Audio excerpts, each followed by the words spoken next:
Hello friends, how are you all? I'm Vali and today I'm going to discuss education previous questions, which is December 2019 part 13. So in the previous lessons, I have completed part 12.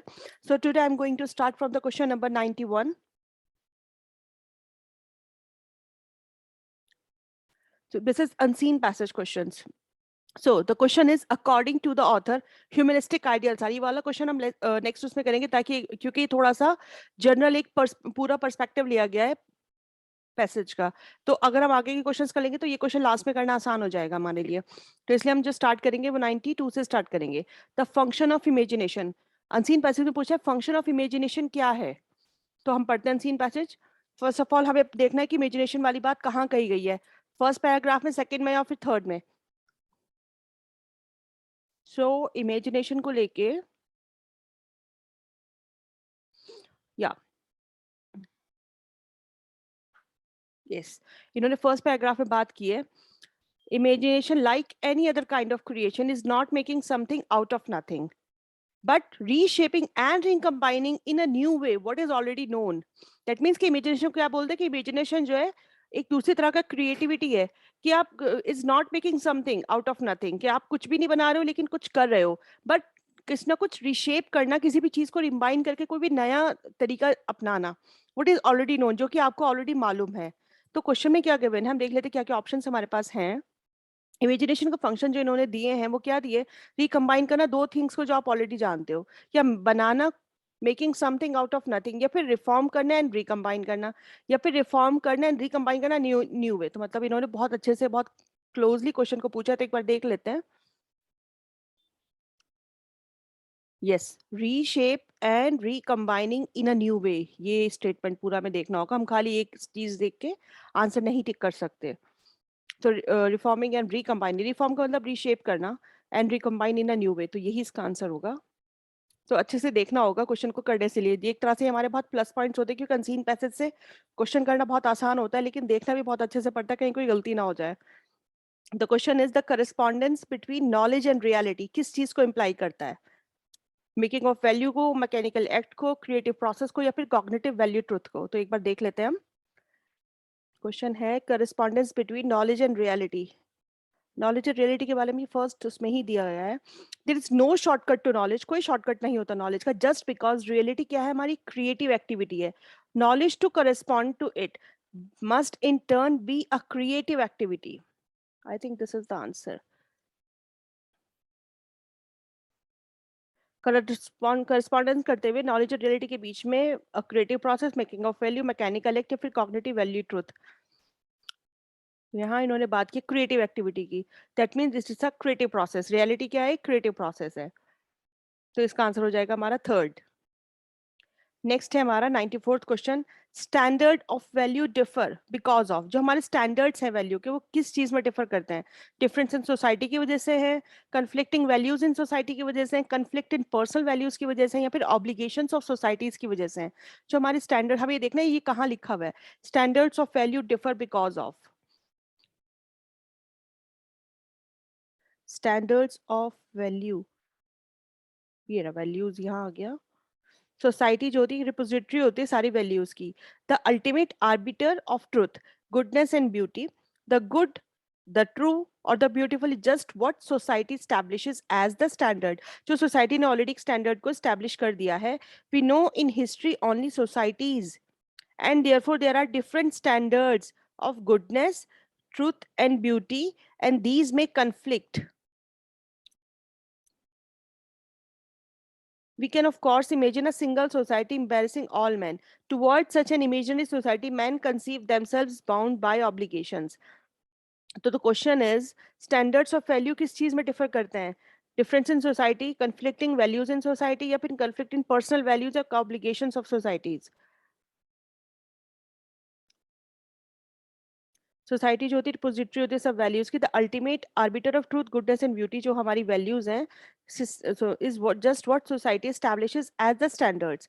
We know in history only societies and therefore there are different standards, there are different standards of goodness and these में conflict, मतलब हमारी जो values है उनमें conflict है, societal values जो हैं, so that means conflicting values in society. So the 94 is your answer, क्योंकि चीज बिल्कुल क्लियर गिवन है। So the next question is participation in the creative process at its highest. आपको ये देखना कि पार्टिसिपेशन जो होता है क्रिएटिव प्रोसेस में किस चीज का हाईएस्ट होता है. Gives man a certainty to maintain it. The process of participation is full of tension and leads to creation of values of absolute nature or is originator of new ideals. तो एक बार हम देख लेते हैं. Participation in the creative process. So the participation in the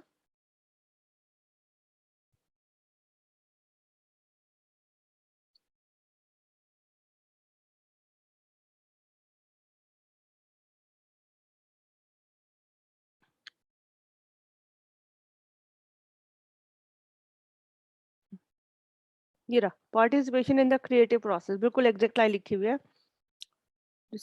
participation in the that is reality itself. Okay, तो हम थोड़ा ऊपर से पढ़ते हैं. There is no shortcut to knowledge just because reality is a creative activity. Reality be a creative activity and knowledge to correspond to it must in turn be a creative activity. Hence, I must deny the revelation of any reality transcending the process. That is not to deny all value to such experience. आप हर चीज को deny नहीं कर सकते, but only cognitive value truth को आप deny कर सकते हैं at its lowest level पे. Men the assurance necessary to enable them to maintain the strenuous activity of participation in the creative process, that is reality itself. क्योंकि reality को इन्होंने creative process कह दिया है, तो participation करना creative process में, that is reality itself. At its highest, ये तो इन्होंने lowest level पे बताया. Highest level पे क्या बता रहे हैं, क्योंकि क्वेश्चन में मे बी शायद highest ही पूछा गया है. Yes, participation in the creative process at its highest.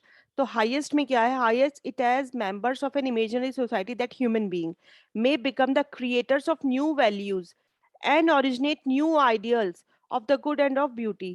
New values and originate new ideals of the good and of beauty. That means ये question हाँ. Participation in the creative process at its highest no is originator of new ideals.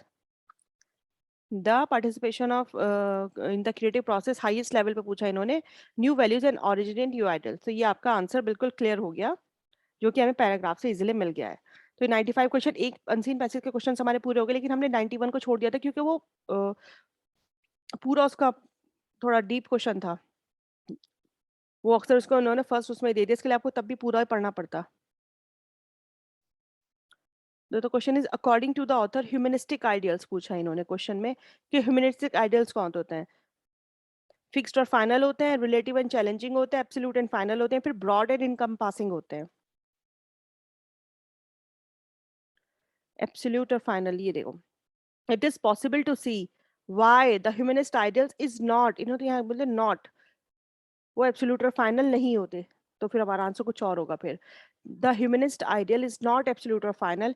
It is possible to imagine a society comprising more than humanity. आपको देखना है society जो है imagine करना है कि मोर देन ह्यूमैनिटी है. Indeed scientist have hinted, scientist ने हिंट दिया है दैट द ह्यूमैनिटी में over duty to non human nature, non human nature की तरह से ड्यूटी करती है. And that not only in the generally recognized, ये सिर्फ जनरली रिकॉग्नाइज नहीं है, the sense of conserving natural resources for more economical human exploitation. तो इन्होंने एक तरह से ब्रॉड और वो टर्म गिवन किया ह्यूमनिस्टिक आइडल्स पे. ना तो ये एब्सोल्यूट और फाइनल है, फाइनल नहीं है तो ना फिक्स हो सकती, ना एब्सोल्यूट भी नहीं हो सकती, फिक्स भी नहीं हो सकती. चैलेंजिंग भी इन्होंने नहीं कहा, इन्होंने कहा ब्रॉड है और इनकम्पासिंग है. ये थोड़ा सा डिफरेंट आंसर था इसका, इसलिए मैंने इसको लास्ट में कराया, क्योंकि इस तरह से पूरे पैराग्राफ का ये जिसे कहते हैं ना निचोड़ था, तो जब आपने पूरा पढ़ रखा होगा तो आपके लिए इसको आंसर देना आसान हो जाता है, इसलिए मैंने इस क्वेश्चन को लास्ट में किया था. और एग्जाम में भी हो सकता है कि बार क्वेश्चन में अटक जाए तो आप स्टार्टिंग से मत परेशान होइएगा, आप और क्वेश्चंस कवर अप कर लीजिएगा. तो ये थे हमारे आज के questions. And the next question में मैं नेक्स्ट पैराग्राफ कराऊंगी, तो उससे हमारे दिसंबर 2019 के क्वेश्चंस आपके पूरे हो जाएंगे. So thank you friends for your attention. Stay blessed and enjoy learning and see you soon with the next video.